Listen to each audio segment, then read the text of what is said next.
Hello my YouTube family and very sporty viewers, अस्सलाम वालेकुम। Welcome back to my new video. तो कैसे हैं आप सब? I am Jumna and I hope you all are doing well. आज मैं आपके सामने जिस वीडियो पे रिएक्शन देने वाली हूँ वो बहुत ही ज़्यादा इंटरटेनिंग है। वीडियो को स्टार्ट करते हैं, बट वीडियो को स्टार्ट करने से पहले अगर आप लोगों ने मेरे चैनल को सब्सक्राइब नहीं किया है तो please subscribe my channel and like and share my video. So let's get started. Pakistani जनता, पाकिस्तानी अवाम चंदा लेती है, गरीब है, भूखे पेट सोती है। ये मोहतरमा ये फरमा रही थी, कह रही थी, ओ बीबी तुम्हारे जो मुल्क में हालात हैं, तुम्हें अपने हालात के बारे में कुछ नहीं पता। जो तुम लोग ड्रामों में ड्रामे करते हो, लिटरली ड्रामे का नाम किसी ने सही ड्रामा लिखा है कि 500 करोड़ 800 करोड़ 1000 करोड़ 1800 करोड़। तुम लोग की अवाम तो बिलो दी बेल्ट जिंदगी गुजारने पे मसरूफ है। इंडिया चले जाए ना, कोई हमारे भी बहुत जान पहचान वाले इंडिया गए हैं तो उनकी शक्लों से माशाल्लाह पता चल रहा होता है कि कितनी रौनकें बरस रही हैं और कितना खाना मिलता है, कितने प्रोटीन्स मिलते हैं, कितने कार्बोहाइड्रेट्स मिलते हैं, या कितने आप लोग लिपिड्स या फैट्स या विटामिन्स खाते हैं, कितने जूसेस आप लोग पीते हैं। आप लोगों की जो अवाम है ना वो बिलो दी बेल्ट, गुर्बत से भी नीचे की जिंदगी बसर करिए। ये तुम लोगों ने एक मास्क पहना हुआ है जो तुम लोग दिखाते हो अपनी फिल्मों में, अपने ड्रामों में। आतंकवादी कहते हो ना, तुम लोग की फिल्मों को पैसे कौन देते हैं? तुम लोग के पैसे कहां से आते हैं? फिल्में साबित कर चुकी हैं कि तुम लोग की फिल्मों की फंडिंग कहां से आती है। अंडरवर्ल्ड के मामला तो तुम लोग के यहां ज्यादा है। हम लोग तो अपनी आवाम से अगर पैसा मांग रहे हैं डैम के लिए तो हम किसी अंडरवर्ल्ड से तो पैसा नहीं मांग रहे डैम के लिए। तो बातें तुम लोग करते हो हमारे हवाले से। फिर अगली बात तुम लोगों ने की कि जी इंडिया में पाकिस्तान से बेहतर हालात और पाकिस्तान का दिमाग काम करना बंद हो गया। बीबी हमारा दिमाग तो जागा ही अब है। मैं तो कहती हूँ अब हमारा दिमाग ज्यादा काम कर रहा है। जो हमने डैम के बारे में सोचा और तुम लोगों में खलबली मची, मैं तो कहती हूँ चीफ जस्टिस साहब दोबारा अब इसी तरह की आप बातें करें ताकि इन लोगों को और होश उड़े, ये लोग और परेशान हो, इन लोगों के पसीने और छूटे, इन लोगों को बुखार चढ़े, इन लोगों को टीबी तक होने के चांसेस हैं। मुझे तो लगता है इंडिया पूरा कैंसर में मुब्तला हो जाएगा जब पाकिस्तान की तरक्की इसी तरह देखेगा। इतनी हसद, इतनी जेलसी, पाकिस्तान से इतनी इनसिक्योरिटी। कम ऑन, हम 21वीं सदी की जिंदगी गुजार रहे हैं, हम लोग बहुत आगे के लोग हैं। इकोनॉमी तुम लोग कहते हो तुम लोग की तरक्की कर रही है, अपने दिमाग को तुम लोगों ने पीछे क्यों कर लिया? 1947 नहीं है ये, 1947 से बहुत आगे जा चुके हैं। तुम लोगों ने तो पाकिस्तान के वजूद को एक्सेप्ट नहीं किया, हजम नहीं किया, डाइजेस्ट नहीं किया। तो डेफिनेटली तुम लोग पाकिस्तान से बहुत ज्यादा हसद करते हो, जेलस होते हो, क्योंकि हमेशा दूसरे के बारे में बात वो करते हैं जिसके हवास पे दूसरा सवार होता है और वो आपको अपने से बेहतर लगता है। हमने कभी इंडिया के बारे में बात नहीं की। वी डैम केयर, हम बहुत बिजी हैं अपनी जिंदगी में। हमें जरूरत नहीं कि हम इंडिया के बारे में हमेशा बात करें, इंडिया में अपने एजेंट्स भेजें, इंडिया पे नजर रखें। फिर दूसरा तुमने कहा कि पाकिस्तान में जो जहादी लोग हैं वहां पे पाकिस्तान का पैसा जाता है, फंडिंग होती है। तो जरूर सुना होगा कि खिसियानी बिल्ली खंबा नोचे, लेकिन आज हम आपको बताते हैं कि जब जेब या खजाना खाली हो जाता है तो इंसान दिमागी दिवालियापन पर उतर आता है। और आजकल पाकिस्तान की मीडिया को देखकर कुछ ऐसे ही लग रहा था, लेकिन आज हम बोलेंगे और तुम सुनोगे। तौबा तौबा, आज ये क्या हो गया? तौबा तौबा, पाकिस्तान के खिलाफ भारत ने बड़ी कार्रवाई कर दी। तौबा तौबा, 12 मिराज विमानों ने पाक और पीओके में घुसकर जैश के ठिकानों को तबाह कर दिया। तौबा तौबा, 1000 किलोग्राम के बम गिरा दिए। तौबा तौबा, 300 से ज्यादा आतंकी ढेर कर दिए। तो जिस पाकिस्तान की पूरी इकोनॉमी गधों के भरोसे चलती हो वो हमें गुर्बत का ध्यान झाड़ रहा था आजकल। और इनकी हालत को देखकर तो ऐसा लगता है कि पाकिस्तान में बच्चे भी गधे ही पैदा होते हैं और बड़े होकर गधों से ही उनकी रोजी रोटी चलती है। तो गुर्बत में कौन जी रहा था, चलिए आपकी गलतफहमी भी तोड़ देते हैं आज। और हाँ, पाकिस्तानी मीडिया जरा ये नखरे शक्रे दिखाने से पहले अपने लोगों से थोड़ी जानकारी तो मांग ली होती। आज हम बोलेंगे और तुम सुनोगे। कर्ज लेकर घी पीना, कोई तुमसे और तुम्हारे पाकिस्तान से पूछे। सिर से लेकर पांव तक कर्ज में डूबा है तुम्हारा पाकिस्तान। दिवालिया होने की कगार पर पहुंच गया है तुम्हारा पाकिस्तान।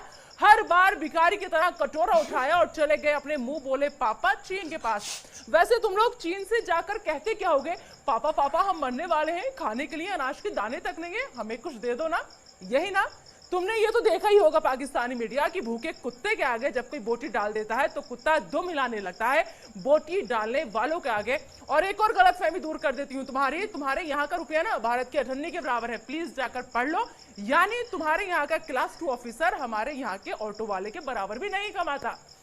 इन दिनों की मैं बात कर रही हूँ, इन दिनों जो पाकिस्तानी मीडिया के तेवर थे ना उसे हमारे यहाँ पे भौंकना कहते हैं, भौंकना। और पाकिस्तानी मीडिया, तुम्हें तो ये बाखूबी पता ही होगा कि जो कुत्ते काट नहीं सकते वो सिर्फ भौंक कर ही काम चलाते हैं। लेकिन हम वो शेर हैं जो कहते हैं वो करते हैं। देखा कैसे घुसकर मारा है, तौबा तौबा, नेस्तो नाबूद कर दिया है, तौबा तौबा। और इन दिनों वो कौन सा लफ्ज यूज किया था तुम लोगों ने? हमारे जिहादी तंजीम, वाह वाह, हमारे हाफिज सईद, बहुत खूब, बहुत बढ़िया।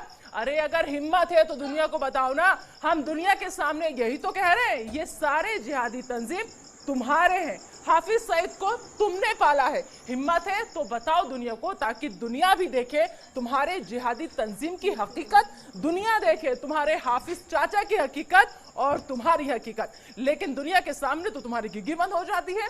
और पाकिस्तानी मीडिया ने इन दिनों भारतीय फिल्मों पर भी सवाल उठाए, मतलब कोई मौका नहीं छोड़ा कि जिस जैसे भी हो बस हिंदुस्तान का मजाक उड़ा रहे हैं। अरे बरखुरदारों, हमारी इंडस्ट्री ने अगर काम देना बंद कर दिया ना तो भूखे मर जाएंगे पाकिस्तानी कलाकार। याद है ना अदनान सामी, तुम्हारे देश को लात मारकर हमारे देश में आकर बस गए। आतिफ असलम, फवाद खान, हुमैमा मलिक, इमरान अब्बास, मावरा हुसैन, माहिरा खान, अली जफर, मीका जुल्फिकार, वीना मलिक, अर्शी खान, सारा लोरेन और न जाने ऐसे कितने नाम। सबा कमर तो आपको याद ही होंगी, कैसे पाकिस्तान की कलई खोली थी सबा ने, साफ कहा था कि हमें शर्मिंदगी उठानी पड़ती है पाकिस्तानी होने पर। तो मत भूलिए कि हमने अगर इन्हें सर आंखों पर नहीं बिठाया होता तो आज पाकिस्तान में किसी गली या नुक्कड़ पर भजन गा रहे होते, या फिर हो सकता है तुम्हारे अब्बा हुजूर की खिदमत में लोरी सुना रहे होते। और तुम लोगों ने हमारी फिल्म टॉयलेट एक प्रेम कथा पर भी इन दिनों सवाल उठाया। क्या कहा तुम लोगों ने कि हमारे यहाँ टॉयलेट पर फिल्में बनती हैं? अरे ऊपर वाले ने तुम लोगों को शक्ल के साथ साथ अक्ल भी नहीं दी क्या? पहले जाकर कम से कम फिल्म तो देख ली होती आप लोगों ने। अपने इमरान अब्बा को कहो कि तुम्हारे पाकिस्तान में फिल्म रिलीज करवा दे, लोग देख लें और उन्हें पता चले कि इस फिल्म में क्या है। ये फिल्म लोगों को जागरूक करने के लिए बनी थी। अपने इमरान चाचू को कहो कि तुम्हारे यहाँ भी फिल्म दिखाएं और कम से कम टॉयलेट की हालत ठीक हो सके। मुझे तो शर्म आती है तुम्हारे यहाँ की टॉयलेट की हालत बताते हुए और तुम्हारी हालत बताते हुए। अपनी टॉयलेट की हालत देखी है कभी तुम लोगों ने? मैं बताती हूँ तुम्हारी टॉयलेट की हालत क्या है। 21 करोड़ की आबादी और उसमें भी 7 करोड़ के पास ना तो पीने के लिए साफ पानी है और ना ही टॉयलेट है। कम से कम इस पर तो गौर फरमा लेते पाकिस्तानी मीडिया, और आकर के बैठ गए हिंदुस्तान की फिल्मों पर सवाल उठाने के लिए। तौबा तौबा, इन दिनों ऐसा लगता था जैसे किसी ने पाकिस्तान की सारी मीडिया को भांग की गोली दे दी हो, इसलिए नशे में उठकर चले आते थे और अपना पूरा ज्ञान बककर निकल लिया करते थे। अब मैं पूछती हूँ, हाउस द जोश? क्या कहा? Dead sir, roasted sir? तौबा तौबा, ऐसे नहीं कहते, बुरा लगेगा आपके आकाओं को। अब बात तुम्हारे मजहबी ज्ञान की भी कर लेती हूँ, क्योंकि इन दिनों ये भी तुम लोगों ने खूब झाड़ा। तो सुनो तुम गीदड़ और भेड़िए लोग, हमें मजहबी ज्ञान तुम दे रहे थे। तुम्हारे यहाँ हिंदुओं का कत्लेआम होता है, 25 सालों में उनकी आबादी बेहद कम हो गई। कम से कम ये तो पढ़ लिया होता कि पूरी दुनिया में सिर्फ हिंदुस्तान ही वो देश है जहां सारे मजहब के लोग एक साथ रहते हैं और सबको आजादी है प्यार से मोहब्बत से रहने की। और हाँ, मुसलमानों का जिक्र भी इन दिनों तुम लोगों ने खूब किया वहां की मीडिया ने कि मुसलमान यहाँ पे हिंदुस्तान में परेशान है। अरे किस मुसलमान की बात कर रहे हो आप लोग? मैं भी एक मुसलमान हूँ और मुझे फख्र है, गर्व है अपने हिंदुस्तानी होने पर, और उस अल्लाह का लाख लाख शुक्रिया अदा करती हूँ कि उसने मुझे हिंदुस्तान की सरजमी पर पैदा किया है। तो सुन लो पाकिस्तान और सुन लो पाकिस्तान की मीडिया, सुन लो तुम गीदड़ और भेड़िए लोग, हिंदुस्तान शेर है, शेर था, शेर है और शेर रहेगा। और ये हम क्यों कह रहे हैं, इसका सबूत आज तुम्हें मिल गया है। तुमने ठीक ही कहा था कि अब ये 1947 और 48 का हिंदुस्तान नहीं है। यह भी गलतफहमी दूर कर लो कि 1971 का हिंदुस्तान है। अब की बार घुटने पर तो झुका दिया है और जरूरत पड़ी तो काट कर रख देंगे। याद है ना 2016 घर में घुसकर सेका था, और वैसे ही आज फिर से सेका है, क्योंकि हम बोल कर मारते हैं, सामने से मारते हैं। हम तुम्हारी तरह बुज़दिल नहीं है। और अब तुम लोग बदले की बात करो, किससे बदला लोगे? हमारी शराफत देखो, अभी भी शर्म महसूस करो कि हमने ना शहरियों को निशाना बनाया है, ना तुम्हारी फौज को निशाना बनाया है, सिर्फ आतंकी और उनके कैंपस तबाह किए हैं। तुम्हें तो हमारा शुक्रगुजार होना चाहिए कि तुम्हारा काम हमने कर दिया। बाकी जो बचे हैं उन्हें अगर खुद तबाह कर लो तो इसी में तुम्हारी खैर है, क्योंकि सोचिए अगर जंग हुई तो तुम्हारा मुल्क हिंदुस्तान के सामने कितने मिनट टिकेगा? ये सवाल अब पाकिस्तान के हुक्मरानों को भी परेशान कर रहा है, क्योंकि तुम्हारे पाकिस्तान को एहसास हो चुका है कि उस पर जो ये बड़ी आफत आई है वो अब थमने वाली नहीं है। और आखिर में कान खोलकर एक बात और सुन लो, जिस दिन हमारे देश के नौजवानों का, देश के नागरिकों का और ज्यादा दिमाग घूम गया ना, उस दिन कराची, इस्लामाबाद और लाहौर में भी तिरंगा लहराता हुआ नजर आएगा। फिर तुम्हारे पास बिलबिलाने के अलावा कोई रास्ता नहीं बचेगा। जय हिंद की सेना।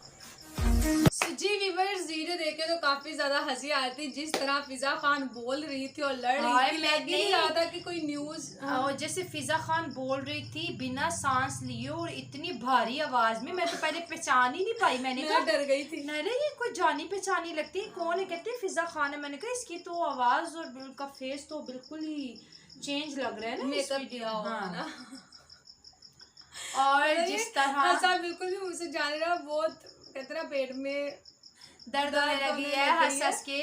और पाकिस्तान का जो मीडिया है, फिज़ा खान ने जिस तरह इंडिया को काउंटर किया कि अंडरग्राउंड की फिल्में बनाते हो, टॉयलेट पे फिल्में बनाते हो, और जो है आधे से ज़्यादा पॉपुलेशन के पास घर नहीं है रहने को, सोने को, उनके पास चारपाई नहीं है, पाकिस्तान पे बातें करते हो। और फिर ये तो थी फिज़ा खान ने, और फिर आगे इंडिया से उन्होंने जिस तरह रोस्ट किया, टक्कर तोबा तोबा तुम लोग ऐसे, तोबा तोबा तुम लोग ऐसे, तोबा तोबा।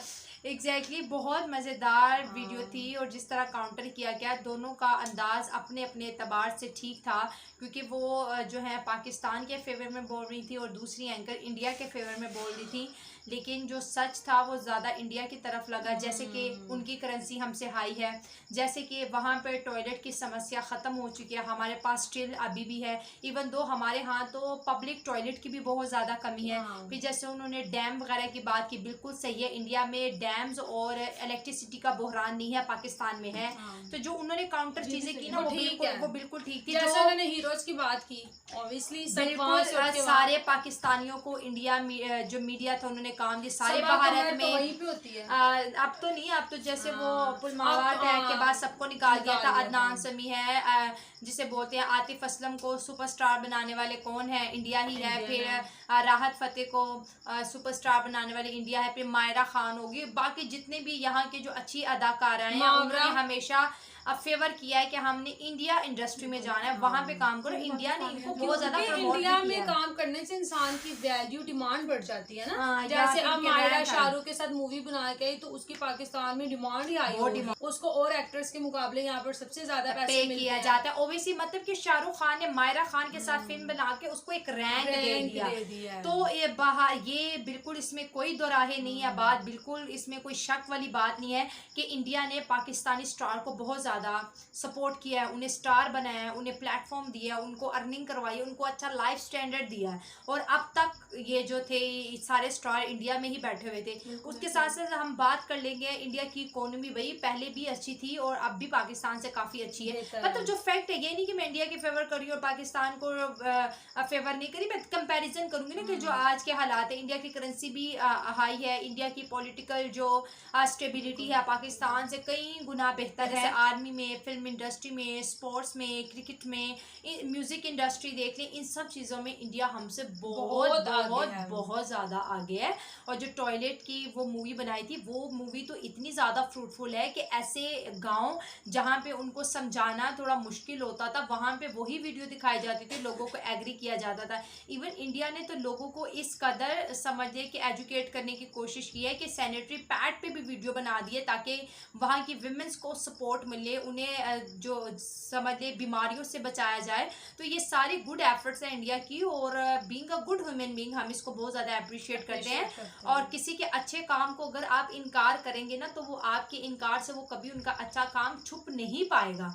तो झूठ होता है, झूठ के कोई सर पाँव नहीं होता। कहते झूठ उड़ता तो है, झूठ उड़ता तो है, लेकिन वो ठहर नहीं पाता, बल्कि क्या होता है, गिर जाता है। तो ये वीडियो बहुत अच्छी थी, आप इसके बारे में क्या कहेंगे? और ये मजेदार सी और गुस्सेनाक वाली तकरार है ये, इसके बारे में क्या कहेंगे? अपनी रामा से शुरू। मुझे उम्मीद है कि आप लोगों ने बहुत ज़्यादा एंजॉय किया होगा इस वीडियो को। तो वीडियो बहुत ही ज़्यादा इंटरेस्टिंग थी, फ़नी भी थी, और मैंने तो बहुत ज़्यादा एंजॉय किया था। उम्मीद है आप लोगों ने भी किया होगा। तो इस वीडियो के ऊपर अपनी राय का इजहार ज़रूर कीजिएगा कि पाकिस्तान के बारे में इन्होंने जो बातें की हैं ये किस हद तक ठीक है। तो वीडियो बहुत कमाल थी। वीडियो मेरे चैनल को भी सब्सक्राइब कर दीजिएगा, और मैंने डिस्क्रिप्शन में लिंक सेंड कर दिया इनका, इनके चैनल को भी सब्सक्राइब कर दीजिएगा। अपना बहुत सारा ख्याल रखिएगा। अल्लाह हाफ़िज़।